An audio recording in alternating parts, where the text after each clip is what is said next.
So why there are defects in the software after all? Software is created by humans, and humans make mistakes. It doesn't have to be because they are lazy or ignorant. People make mistakes because they are imperfect. But there are also many pressures that make mistakes more likely.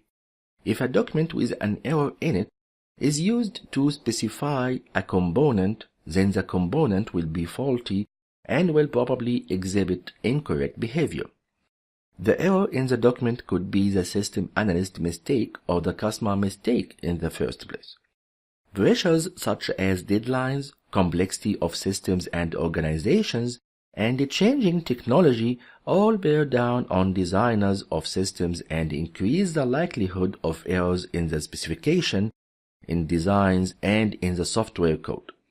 Errors also can arise due to non-compliance with required standards. For example, compiler standard tests, safety-critical or safety-related, such as real-load switching, air traffic control, and so on. Let's now look at some important definitions. A human being can make an error, mistake. This person could be the system analyst, designer, or coder of the system, or even the customer or users. Some of those errors will add a defect, fault or bug in the program code or in a document. I said some of those errors because not all mistakes will produce a bug.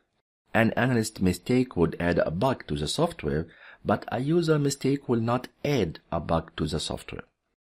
If a defect in code is executed, the system may fail to do what it should do, or do something it shouldn't, causing a failure. Again, notice that I said may fail, because not all defects would fail the software.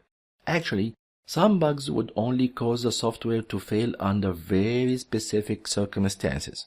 If those circumstances would never happen, then the defect will not cause a failure.